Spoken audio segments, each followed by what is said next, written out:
Married ஆகி almost ஒரு 15 years இருக்கும். 2 பேருமே மேரிட் லைஃப்பை ரொம்ப ஜாலியாக தான் என்ஜாய் பண்ணி வாழ்ந்துட்டு இருந்திருக்காங்க. பட் ஒரு காலகட்டத்துக்கு மேலே அவங்க ஒய்ஃபோட எதிர்பார்ப்புகள் மாறுது. நைட் பப்பு போகணுன்னு ஆசைப்படுறாங்க, சில விஷயங்கள் நியூவாக எக்ஸ்ப்ளோர் பண்ணணுன்னு ஆசைப்படுறாங்க. அதே மாதிரி ஒரு காலம் ஆக ஆக அவங்க ஹஸ்பண்ட் கிட்ட இருந்து அவங்களுக்கு செக்ஷுவலி சாட்டிஸ்ஃபைடு இல்லாத மாதிரி அவங்க ஒய்ஃப் ஃபீல் பண்ணுறாங்க. ஒரு நபரோட அவங்களுக்கு ஒரு அஃபேர் ஆகுது. ஒரு பாயிண்ட்டுக்கு மேலே இவங்க 2 பேரும் செக்ஷுவல் ரிலேஷன்ஷிப்பில் இருக்காங்கன்றது அவங்க ஹஸ்பண்டுக்கு தெரிய வருது. அந்த பெண்ணோட காலில் பார்த்தீங்கன்னா காலில் விழுந்து கூட கேட்குறாரு. கல்யாணம் ஆகும்பொழுது அந்த ஃபஸ்ட்டு ஃபியூ டேஸில் ரொம்பவே எந்தூசியாஸ்டிக்காக எல்லாமே பண்ணுறாங்க. பாசமாக பார்த்துக்கிறது, கேரிங்காக இருக்கிறது, 4 வார்த்தை அன்பாக பேசுகிறதெல்லாம் ஆண்கள் பண்ணிடுறாங்க. பட் ஒரு பாயிண்ட் ஆக ஆக அந்த இடத்துல அவங்க பண்ணுறதில்ல. அப்படி பண்ணாத போது அந்த பெண்கள் எமோஷ்னலி வீக் ஆகிடுறாங்க. 1 மந்த்துக்கு பார்த்தீங்கனாலே அவங்க ஹஸ்பண்ட் மந்த்லி ஒன்ஸ் இல்லை ட்வைஸ் தான் குளிப்பாராம். ஸோ அவங்க ஒய்ஃப் எவ்வளோ சொல்லி பார்த்துருக்குறாங்க, எனக்கு நீங்கள் குளிக்கணும் அப்படின்ட்டு. அவங்க ஹஸ்பண்ட் என்ன பண்ணுவாரா, மந்தில் என்னைக்காவது ஒரு நாள் குளிச்சுட்டு மிச்ச நாளாக அந்த பர்ஃப்யூம் மாதிரி போட்டுக்கிட்டு இருப்பார் போல். இது அவங்க ஒய்ஃபுக்கு சுத்தமாக விருப்பமே இல்லை. ஸோ இதனால் நீங்கள் குளிக்க மாட்டேன்னு சொல்லிட்டு டிவோர்ஸ் அப்ளை பண்ணிருக்காங்க. 5 டைம் அந்த மேரேஜ் டிவோர்ஸ் ஆகிருக்கு. 6th டைம் மேரேஜ் பண்ணி திருப்பி டிவோர்ஸ் அப்ளை பண்ணியிருக்காங்க. இவங்க நோக்கம் என்னென்னு பார்த்தீங்கன்னா, மேரேஜ் பண்ணி அவங்க ஹஸ்பண்ட் கிட்டேருந்து மெயின்டெனன்ஸ் வாங்குறது. ஆண்களும் மெயின்டெனன்ஸ் வாங்க முடியும், பட் நிறைய பேருக்கு தெரியறதில்ல. சம்மர் ஹாலிடேஸ் வந்தாச்சு, நம்ம ஜிடி ஹாலிடேஸும் வந்தாச்சு. GT holidays, South India's number 1 travel brand. Lyca Productions Subaskaran வழங்கும் அஜித் குமார் நடிப்பில் விடாமுயற்சி உலகமெங்கும் வெற்றி நடை போடுகிறது. நீங்க இதுவரைக்கும் ஹேண்டில் பண்ண கேசஸ்ல ரொம்ப காம்ப்ளிகேட்டடான ஒரு டிவோர்ஸ் கேஸ், இல்லை ரொம்ப ரிஸ்கான ஒரு டிவோர்ஸ் கேஸ் அப்படின்னா என்ன சொல்லுவீங்க? நான் ஹேண்டில் பண்ண கேஸில் இது ஒன்று எனக்கே இது ஒன்றுமே இல்லையே அப்படின்ற மாதிரி ஒரு காம்ப்ளிகேட்டடாக நினச்ச ஒரு டிவோர்ஸ் கேஸ் ஒன்று இருக்குது. இவங்க பார்த்தீங்கன்னா மேரிட் ஆகி ஆல்மோஸ்ட் ஒரு 15 இயர்ஸ் இருக்கும். நல்லா சந்தோஷமாக தான் வந்துட்டு இருக்காங்க. அவங்க ஹஸ்பண்ட் ரொம்ப ஸ்வீட்டான ஒரு பர்சன். ஒய்ஃப் என்ன சொன்னாலுமே வாங்கி கொடுக்குற பர்சன், வெளியில் கூட்டிகிட்டு போகிற பர்சன். இவங்க ஒய்ஃப்மே ரொம்ப சந்தோஷமாக தான் இருந்திருக்காங்க. அவங்களுக்கு 3 அழகான ஒரு குழந்தைங்க இருக்குது. 2 பேருமே மேரிட் லைஃப்பை ரொம்ப ஜாலியாக தான் என்ஜாய் பண்ணி வாழ்ந்துட்டு இருந்திருக்காங்க. பட் ஒரு காலகட்டத்துக்கு மேலே அவங்க ஒய்ஃபோட எதிர்பார்ப்புகள் மாறுது. எந்த அளவுக்கு மாறுதுன்னா, நைட் பப்பு போகணுன்னு ஆசைப்படுறாங்க, சில விஷயங்கள் நியூவாக எக்ஸ்ப்ளோர் பண்ணணுன்னு ஆசைப்படுறாங்க. அதே மாதிரி ஒரு காலம் ஆக ஆக அவங்க ஹஸ்பண்ட் கிட்ட இருந்து அவங்களுக்கு செக்ஷுவலி சாட்டிஸ்ஃபைடு இல்லாத மாதிரி அவங்க ஒய்ஃப் ஃபீல் பண்ணுறாங்க.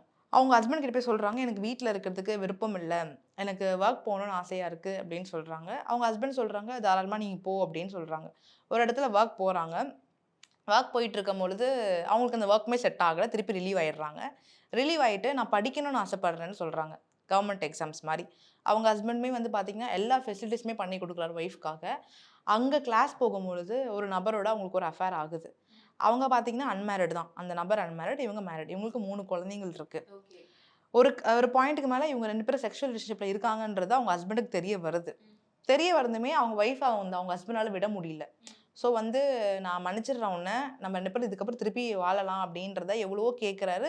அந்த பெண்ணோட காலில் பார்த்தீங்கன்னா காலில் விழுந்து கூட கேட்குறாரு, நீ என்னென்ன கேட்குறோ அதெல்லாமே நான் பண்ணுறேன் அப்படின்னு. ஆல்ரெடி அவங்க ஹஸ்பண்ட் சூப்பராக பார்த்துப்பாரு.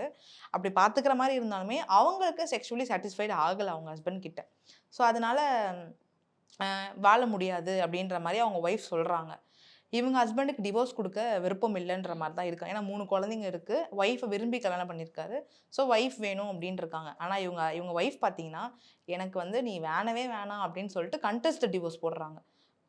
இதெல்லாம் யார் பேச்சு கேட்டு போடுறாங்கன்னு பார்த்தீங்கன்னா, அவங்களோட அஃபேரில் இருக்க அந்த பையனோட பேச்சு கேட்டு போடுறாங்க. அந்த பையன் என்ன சொன்னால், உங்கள் குழந்தைய நான் பார்த்துக்கிறேன், ஒன்றுமே நான் டேக் கேர் பண்ணிக்கிறேன் அப்படின்னு சொல்லிட்டு அந்த ஃபீமேலை பார்த்தீங்கன்னா பிரெயின் வாஷ் பண்ணிக்கிட்டே இருக்கான். இவங்களும் என்ன பண்ணுறாங்க, இவங்க இருக்க தைரியத்தில் டிவோர்ஸ்க்கு அப்ளை பண்ணி டிவோர்ஸும் வாங்கிடுறாங்க. டிவோர்ஸ் வாங்கிட்டு ஆனால் அந்த ஃபீமேல் தான் ஃபஸ்ட்டு, அந்த ஒய்ஃப் தான் ஃபஸ்ட்டு டிவோர்ஸ் அப்ளை பண்ணி வாங்கிடுறாங்க. ஓகே. ஸோ டிவோர்ஸ் கிடைச்சிருச்சு. ஓகே. கண்டெஸ்ட் டிவோர்ஸில் ஒருத்தவங்க வாழ விருப்பப்படலை அப்படின்னாலுமே, ஒருத்தவங்க வாழ விருப்பம் இல்லை அப்படின்னும் பொழுதுமே டிவோர்ஸ் கிடைக்கிறதுக்கான வாய்ப்புகள் நிறையவே இருக்குது. ஆனால் கொஞ்சம் டிலே ஆகும். இப்போ மியூச்சுவலாக 2 பேருமே சமமாக சேர்ந்து நாங்கள் வாழ விருப்பம் இல்லை அப்படின்னும் போது ப்ரொசீடிங்ஸ் கொஞ்சம் கம்மியாக இருக்கும். ஆனால் ஒருத்தர் வாழணும் விருப்பப்படுறாங்க, ஒருத்தவங்க வாழ மாட்டேன்னு விருப்பப்படுறாங்கன்னும் போது ப்ரொசீடிங்ஸ் கொஞ்சம் அதிகமாக இருக்கும். டைம் எடுக்கும், அதுக்கேற்ற மாதிரி டைம் எடுக்க வாய்ப்புகள் இருக்குது. ஸோ கடைசி என்ன ஆகுது, அவங்க ஒய்ஃப் என்ன சொல்கிறாங்க, அவங்க அஃபேரில் இருக்கவங்க கிட்ட போய் நான் மேரேஜ் பண்ணிக்கோ அப்படின்னு கேட்குறாங்க. அதுக்கு அவங்க அஃபேரில் இருக்க பையன் மேரேஜ் பண்ண மாட்டேன் அப்படின்ற மாதிரி சொல்லிட்டு இவங்களை அவங்க லைஃப்பை ஸ்பாயில் பண்ணது அந்த பையன் தான். ஆனால் இப்போ அவன் அவங்க அம்மா அப்பா பேச்சை கேட்டுவிட்டு அவர் அவங்க அம்மா அப்பா பார்க்குற பொண்ணை கல்யாணம் பண்ணிக்கிற மாதிரி இருக்குது. இப்போ பார்த்தீங்கன்னா அந்த பொண்ணோட ஒரு நல்ல ஃபேமிலி லைஃப் போச்சு. அவங்க குழந்தை வந்து அப்பா அப்பா லைக் ஒரு செப்பரேட்டட் டிவோர்ஸ் ஃபேமிலி மாதிரி ஆயிடுச்சு. ஸோ இதில் அதிகமாக பாதிக்கப்பட்டது யாருன்னா இவங்க ஃபேமிலி மட்டும்தான். இந்த மாதிரியான விஷயத்துல இப்ப அஃபெக்ட் ஆகுறது வந்து அதிகமா பெண்கள் தானா எப்படி? அது தடுக்கிறதுக்கு ஆண்கள் சில விஷயங்களும் பண்ணலாம். கல்யாணம் ஆகும்பொழுது அந்த ஃபர்ஸ்ட் ஃபியூ டேஸில் வந்து ரொம்பவே வந்து எந்தூசியாஸ்டிக்காக எல்லாமே பண்ணுறாங்க. பாசமாக பார்த்துக்கிறது, கேரிங்காக இருக்கிறது, 4 வார்த்தை அன்பாக பேசுறதெல்லாம் ஆண்கள் பண்ணிடுறாங்க. பட் ஒரு பாயிண்ட் ஆக ஆக அந்த இடத்துல அவங்க பண்ணுறதில்ல. அப்படி பண்ணாத போது அந்த பெண்கள் வந்து எமோஷ்னலி வீக் ஆயிடுறாங்க. எமோஷ்னலி வீக் ஆகிட்டு இந்த மாதிரி ஒரு தேர்ட் பர்சன் வந்து பேசுகிறாங்க அப்படின்னும் பொழுது அவங்கள மீறி அவங்க அந்த இடத்துல ஏமாந்துடுறாங்க. Okay, okay, okay. ஸோ என்னை பொறுத்த வரைக்கும் பெண்கள் வந்து எமோஷ்னலி ஸ்ட்ராங்காக இருக்கணும். உங்ககிட்ட ஹஸ்பண்ட் பேசுகிறாங்களோ இல்லையோ, இல்லை ஆண்கள் இருக்காங்களோ இல்லையோ, நீங்கள் எமோஷ்னலி ஸ்ட்ராங்காக இருந்தால் மட்டும்தான் இந்த மாதிரி சில விஷயங்கள்லாம் உங்களால் தவிர்க்க முடியும். உங்களுடைய பாயிண்ட் ஆஃப் வியூல என்னென்ன ரீசனுக்காகலாம் டிவோர்ஸ் அதிகமா நடக்குது? இந்த விஷயத்துக்குலாம் டிவோர்ஸ் பண்ணாங்க அப்படின்னா எத சொல்லுவீங்க? முன்னாடி இந்த காலகட்டத்திலலாம் பார்த்தீங்கன்னா, பிரியறதுக்கு அவங்களுக்கு 1000 காரணங்கள் இருக்கும். ஆனால் 1000 காரணங்கள் இருந்தாலுமே குழந்தைக்காகவோ இல்லை சொசைட்டிக்காகவோ பயந்து வாழணும் அப்படின்றதுல வந்துட்டு நம்ம மக்கள்லாம் பயந்து வாழ்ந்துட்டு இருந்தாங்க. ஆனால் இப்போ இருக்க காலகட்டத்தில் எல்லாமே நல்லா அமைஞ்சிருக்கும். ஒரே ஒரு காரணங்கள் வந்து அமையாமல் இருக்கும். அந்த ஒரு காரணத்துக்கு அட்ஜஸ்ட் பண்ண முடியாமல் எதுக்கு வாழணும் அப்படின்றதுக்காக டிவோர்ஸ் பண்ணுறவங்க நிறைய பேர் இருக்காங்க. ரீசன்ஸ் நம்ம பார்த்தோம்னா ரொம்ப சில்லியா இருக்கு அப்படிங்கிறது நான் ஏற்கனவே மென்ஷன் பண்ணியிருந்தேன். நம்ம நிறைய வேர்டிக்ஸ்ல பார்த்துருப்போம்.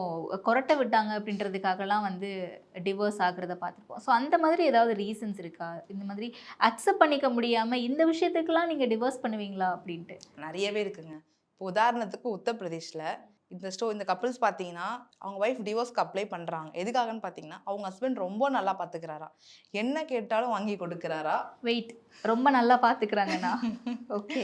ரொம்ப நல்லா பார்த்துக்கிறாங்க, என்ன கேட்டாலும் வாங்கி கொடுக்குறாங்க, ரொம்ப அட்ஜஸ்ட் பண்ணுறாங்க. அதனால அவங்க லைஃப் போரிங்காக இருக்கு. என் ஹஸ்பண்ட் எனக்கு என்ன கேட்டாலும் வாங்கி தரான், என்ன கேட்டாலும் செய்கிறான், ஸோ எனக்கு விருப்பம் இல்லை அப்படின்றதுக்காக ஒரு டிவோர்ஸ் வாங்கணுன்றதுக்கு முன்னே வந்து நிற்கிறாங்க.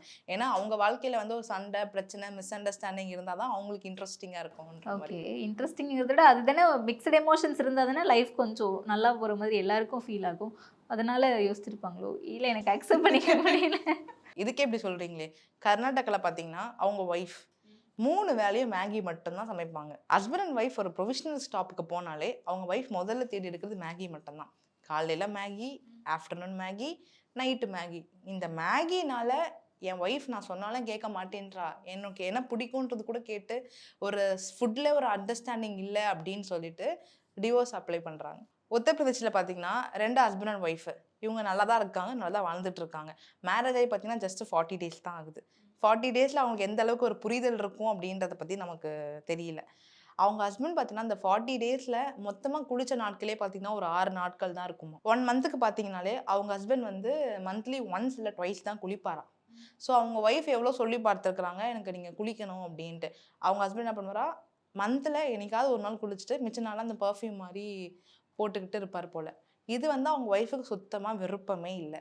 ஸோ இதனால் நீங்கள் குளிக்க மாட்டேன்னு சொல்லிட்டு டிவோர்ஸ் அப்ளை பண்ணுறாங்க. ஓகே. ஸோ இந்த மாதிரியான சின்ன சின்ன விஷயத்துக்கெலாம் டிவோர்ஸ் அப்ளை பண்ணுறது சரி, குளிக்கலை, ஹைஜீன் அதெல்லாம் கூட ஓகே. பட் 3 வேளையும் மேகி சமைக்கிறாங்க, இந்த ரீசன்ஸ்லாம் கோர்ட்டில் சொல்லும்போது ரெஸ்பான்ஸ் என்ன மாதிரியெல்லாம் வரும் ஜட்ஜ் சைடில்? நார்மலி பார்த்தீங்கன்னா பிரியணுன்றது இவங்க தான் முடிவு பண்ணுறாங்க. இதை வந்து முடிஞ்ச அளவுக்கு கவுன்சிலிங் அனுப்பிச்சு சேர்த்து வைக்கணுன்றது தான் சட்டம் வந்து எல்லாருக்கும் யோசிப்பாங்க. ஆனால் அவங்களே பிரியணுன்ட்டு வராங்க. நம்ம வந்து ஜட்ஜோ சரி இல்லை அட்வொகேட்ஸுமே சரி நாங்களே பேசி கொஞ்சம் அட்ஜஸ்ட் பண்ணிட்டு போங்க, லைக் ஒரு 6 மந்த் ஒன்றா வாழ்ந்து பாருங்க நம்ம சொன்னாலுமே அவங்க அதை கேட்க ரெடியாக இல்லவே இல்லை. டிவோர்ஸ் அப்படிங்கிற விஷயத்த முதல்ல புஷ் பண்ணுறது யாராக இருக்காங்க? பெண்களா, ஆண்களா? யார் அதிகமாக டிவோர்ஸ் அப்படிங்கிறத முதல்ல இனிஷியேட் பண்ணுறாங்க? அதிகபட்சம் என்ன இப்படி கேட்டிங்கன்னா நான் உண்மைதான் சொல்லி ஆகணும், பெண்கள். நான் பார்த்த கேஸ் வச்சு நான் சொல்கிறது, என்கிட்ட வர்றதுல பெண்கள் தான் அதிகமாக வந்து டிவோர்ஸ் வந்து நிற்கிறாங்க. மெயின் காரணம் பார்த்தீங்கன்னா ஒன்று நியாயமான காரணங்கள் இருக்கும். ஃபேமிலி இன்வால்மெண்ட், அந்த ஹஸ்பண்டோட ஃபேமிலி சைட்லேருந்து பயங்கர இன்வால்மெண்ட் இருக்கும். ஸோ அதனால் இந்த பெண்கள் ரொம்ப பாதிக்கப்பட்டிருப்பாங்க. வரதட்சணை கொடுமையாக இருக்கட்டும், இல்லை டொமஸ்டிக் வயலன்ஸாக இருக்கட்டும், இந்த மாதிரி ஏகப்பட்ட விதத்தில் அவங்க பாதிக்கப்படுறாங்க அப்படின்னும் பொழுது அவங்க டிவோர்ஸ்க்கு வராங்க. ஸோ இது ஒரு நியாயமான ஒரு விஷயமா இருக்கும். ஒரு சில பெண்கள்லாம் பார்த்தீங்கன்னா தனியாக கல்யாணம் பண்ணும் பொழுதே பேரண்ட்ஸ்குள்ளே பேசிடுறாங்க. இப்போல்லாம் அரேஞ்ச் மேரேஜாக இருக்கட்டும், லவ் மேரேஜாக இருக்கட்டும், கல்யாணம் பண்ணிட்டு 2 பேர் தனியாக தான் இருக்க போகிறாங்க அப்படின்றத முன்னாடியே பேசிடுறாங்க. எல்லா ஃப்ரீடமே அந்த பொண்ணுக்கு கிடச்சிருது ஆட்டோமேட்டிக்லி. கிடச்சுமே அந்த ஒரு சின்ன அட்ஜஸ்ட்மெண்ட், அது இல்லாததுனால நிறைய டிவோர்ஸ் நடக்குது. உங்ககிட்ட வந்த கேஸ் வரைக்கும் பெண்கள் தான் அதிகமா டிவோர்ஸ் இனிஷியேட் பண்றாங்கன்னு நீங்க சொன்னீங்க. அப்ப ஆண்கள் சைடுல இருந்து ரெஸ்பான்ஸ் எப்படி இருக்கு அதுக்கு? ஒரு உதாரணமே சொல்லலாம். முன்னாடி பார்த்தீங்கன்னா, ஆண் அதிகாரம் பயங்கரமா இருந்துச்சு. பெண்கள் வந்து சமையல் கட்டுல மட்டும் தான் இருந்தாங்க. வெளியில எங்கேயுமே போறது கிடையாது. எப்பவுமே வீட்ல மட்டும் தான் அவங்க லைஃப் இருந்துச்சு. ப்ளஸ் வந்து மாமியார் கொடுமையிலேருந்து, நாத்தனார் கொடுமையிலேருந்து பயங்கர இன்லாஸ் கொடுமையே பயங்கரமா இருந்துச்சு. ஆனா, இப்போ கரண்ட் ஜெனரேஷன்ல அப்படியே ஆப்போசிட்டா மாறிடுச்சு. ஓகே. எப்படி? ஃபார் எக்ஸாம்பிள் நான் அத எப்படி சொல்றேன்னா, இப்போ ஒரு வீட்ல நீங்க போய் பாருங்க. பெண்கள் சொல்றது தான் நடக்குது. அது ரொம்ப நல்லதும் கூட. ஆக்சுவலி அப்படி நடந்தா தான் அந்த ஃபேமிலி டெவலப்மெண்ட் ஆகும். நான் பெண்கள் சொல்றது நடக்கிறதுனால ஃபேமிலி அழிஞ்சு போகுதுன்னு நான் சொல்ல வரல. அப்படி இருக்கிறது ரொம்பவே நல்லது. அது நல்ல ஒரு ஃபேமிலி வேல கொண்டு போறாங்கன்னும்போது நல்லதா இருக்கு. அது டிவோர்ஸ்ல வருதுன்னும்போது தான் அது என்ன பொறுத்தவரைக்கும் அது கெட்டதா நான் ஃபீல் பண்றேன். ஓகே. அண்ட் ஆப்வியஸா டிவோர்ஸ்ன்னு வரும்போது எல்லாருமே வந்து அ ஹஸ்பண்டுக்கு பிரச்சனை வரும், ஒய்ஃப்க்கு பிரச்சனை வரும், ஹஸ்பண்ட் ஒய்ஃப் சேர்ந்து இருக்கிறது தான் நல்லது அப்படின்னு சொல்லிட்டு அவங்க 2 பேரோட பெர்ஸ்பெக்டிவ்ல தான் யோசிப்பாங்க. அவங்க 2 பேர் லைஃப்னு தான் சொல்லுவாங்க. அதை தாண்டி கிட்ஸ் இருக்காங்கல்ல, கிட்ஸ் எந்த அளவுக்கு பாதிக்கப்படுறாங்க? ஒரு ஹஸ்பண்ட் அண்ட் ஒய்ஃப் இருக்காங்க அப்படின்னும்போது, அவங்க டிவோர்ஸ் ஆகுறாங்கன்னும்பொழுது, அவங்க 2 பேருக்குள்ள மட்டுமே அது ஒரு தௌசண்ட்ஸ் ஆஃப் ஒப்பீனியன் டிஃபரன்ஸ் இருக்கும். சண்டை இருக்கும், பிரச்சனை இருக்கும். ஆனா, இதுல அதிகமா பாதிக்கப்படுறது பார்த்தீங்கன்னா, அந்த குழந்தை மட்டும் தான். ஒரு டிவோர்ஸ் நடக்கும்போதோ, இல்ல பிரச்சனை வரும்போதோ, வீட்ல குழந்தைய பத்தி அவங்க ஒரு செகண்ட் கூட நெனச்சு பார்க்கறது கிடையாது. ஸோ, அந்த குழந்தை என்ன ஆகுதுன்னா, மன ரீதியா அஃபெக்ட் ஆகுது. அம்மா, அப்பா 2 பேரும் சண்டை போடுறத பார்த்து, பார்த்து வளர்றதுனால, வெளியில யாராவது கொஞ்சம் அன்பா பேசினாலுமே, அந்த குழந்தை வந்து அதுக்கு ஏமாந்துடுறது. பாலியல் வன்கொடுமைக்கு அந்த குழந்தை ஈஸியா வந்து ஏமாந்து போயிடுறது. இது இல்லாம எப்படி சொல்றது? நெறைய செக்ஷுவல் ஆக்டிவிட்டீஸ்ல எல்லாமே அந்த குழந்தைகள் போகுறதுக்கான வாய்ப்புகள் அதிகமா இருக்கு. இதனால பார்த்தீங்கன்னா, அந்த குழந்தைங்களோட வாழ்க்கை தான் அஃபெக்ட் ஆகுது. கிட்ஸோடைய நிலைமை அதன் பிறகு எப்படி எதை வச்சு இவங்க அம்மா கிட்ட இருக்கணுமா, அப்பா கிட்ட இருக்கணுமா, இதெல்லாமே வந்து லீகலா டிசைட் பண்றது? பெரும்பாலும் பார்த்தீங்கன்னா, குழந்தைங்க அம்மா கிட்ட தான் இருக்கும். அப்பா கிட்ட இருக்கிறதுன்ற ரேரஸ்ட் ஆஃப் கேஸஸ் தான்.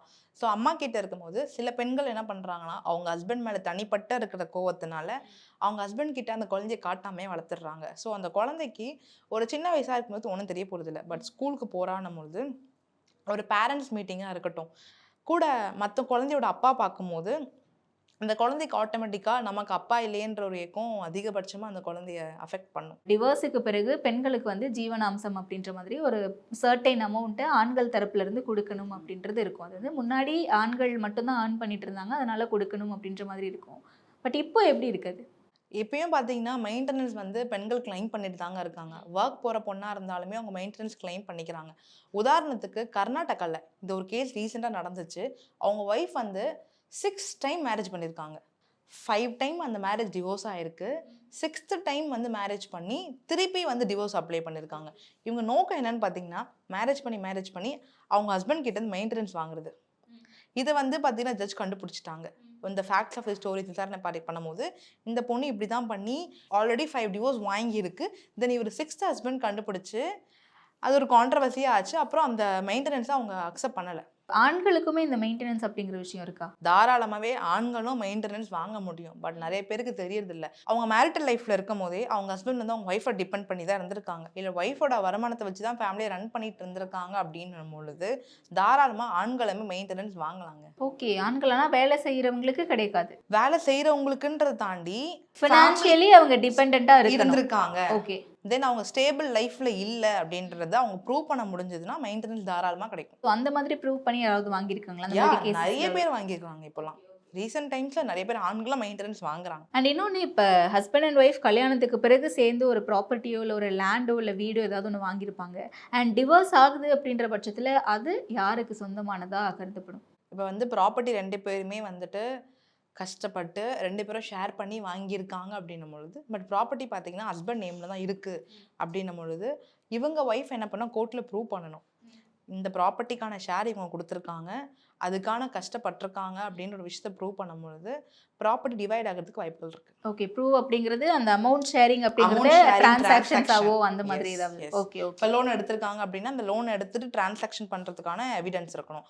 எவிடன்ஸ் இல்லனா கண்டிப்பா ப்ரூவ் பண்ண முடியாதுங்க. Okay, okay. பட் எவிடன்ஸ் இருக்கு அப்படின்னா ப்ரூவ் பண்ணி அதுல ப்ராப்பர் ஷேர் டெஃபினெட்லி ஃபார் வாங்கலாம். ஷூரா வாங்கிக்கலாம். ஓகே. அண்ட் அதே மாதிரி ஹஸ்பண்டுடைய சொத்துல இவ்வளவு பங்கு வந்து பெண்களுக்கு போய் சேரணும், அவங்களுடைய மனைவிக்கு, அந்த மாதிரிலாம் ஏதாவது இருக்கும்ல? அது டிவோர்ஸுக்கு அப்புறமும் இருக்கிறதுக்கு வாய்ப்பு இப்போ இருக்கு. டிவோர்ஸ்க்கு அப்புறம் பார்த்தீங்கன்னா, ஆன்சிஸ்டர் ப்ராப்பர்ட்டின்னு சொல்லுவாங்க. பரம்பரை சொத்தா இருக்கு அப்படின்னும் பொழுது, அது வந்து அவங்க குழந்தைக்கு வேணால் கிடைக்கிறதுக்கான வாய்ப்புகள் இருக்குது. ஆனால் ஒய்ஃபுக்கு போகுமான்னு பார்த்தீங்கன்னா அது பெரிய லெவலில் சாத்தியம் இல்லாமல் தான் இருக்குது. டிவோர்ஸ் ஆகாமல் இருக்கணும், ஒரு நல்ல ஹெல்த்தியான மேரேஜ் லைஃப்பை லீட் பண்ணி லைஃப் லாங் எடுத்துகிட்டு போகணும் அப்படின்னா ஏதாச்சும் ஒரு 3 டிப்ஸ் சொல்ல சொன்னால் என்ன சொல்லுவீங்க? ஃபர்ஸ்ட் வந்து அவங்க மேரேஜ் லைஃப்க்கு ரொம்ப இம்பார்ட்டன்ஸ் கொடுக்கணும். இப்போ ஃப்ரெண்ட்ஸாக இருக்கட்டும், ஃபேமிலியாக இருக்கட்டும், இன்னைக்கு இருப்பாங்க, நாளைக்கு யாருமே இருக்க மாட்டாங்க. ஸோ உங்களுக்கு கடைசி வரைக்கும் இருக்க போகிறது யாருன்னு பார்த்தீங்கன்னா உங்கள் ஹஸ்பண்ட் அண்ட் ஒய்ஃப் மட்டும்தான். ஸோ ஸ்டார்டிங்லேருந்தே நீங்கள் அவங்களுக்கு நிறைய இம்பார்ட்டன்ஸ் கொடுக்கணும். அதே மாதிரி உங்கள் ஒய்ஃப் உங்ககிட்ட எதனா சொல்கிறாங்க, இல்லை உங்கள் ஹஸ்பண்ட் உங்ககிட்ட வந்து இது பிடிக்கல அப்படின்னு சொல்கிறாங்கன்னும் போது அதை கன்சிடர் பண்ணணும். அதை மரியாதை கொடுத்து கேட்கணும். அதை விட நீங்கள் எப்போவுமே இப்படி தான் சொல்லுவேன், நான் ஏன் உன் பேச்சு கேட்கணும்னு நினச்சாலோ, இல்லை சின்ன சின்ன மிஸ் அண்டர்ஸ்டாண்டிங் எடுத்துகிட்டு போயிட்டு நீங்கள் உங்கள் ஃபேமிலி கிட்ட சொன்னாலோ, என் பையன் வந்து அவங்க அம்மா அப்பா கிட்ட சொன்னாலோ, இல்லை பொண்ணு எடுத்துகிட்டு போய் அவங்க அம்மா கிட்ட சொல்கிறாங்க அப்படின்னும் போது ஃபேமிலி இன்வால்மெண்ட்ன்றது கொஞ்சம் அதிகமாக ஏற்படும். முடிஞ்ச அளவுக்கு நீங்கள் ஒர்க் போகிறீங்க அப்படின்னும் பொழுது ஆப்போசிட் ஜெண்டர் இருக்கவங்ககிட்ட நீங்கள் பழகுங்க. பழகுறது தப்பு நான் இந்த இடத்துல சொல்ல வரல, பட் ஒரு லிமிட் இருக்கணும். இப்போ ஒரு ஆப்போசிட் ஜெண்டர் கூட நீங்கள் அதிகமாக ட்ராவல் பண்ணுறீங்க, தனியாக வெளியில் போகிறீங்க அப்படின்னும் பொழுது ஸோ உங்களை மீறி நீங்கள் எமோஷ்னலி கனெக்ட் ஆவீங்க.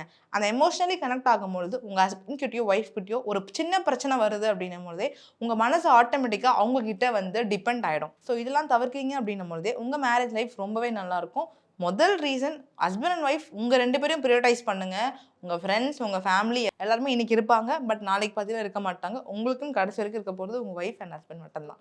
சம்மர் ஹாலிடேஸ் வந்தாச்சு, நம்ம ஜிடி ஹாலிடேஸும் வந்தாச்சு. GT holidays, South India's #1 travel brand. Lyca Productions Subaskaran வழங்கும் அஜித்குமார் நடிப்பில் விடாமுயற்சி உலகமெங்கும் வெற்றி நடை போடுகிறது.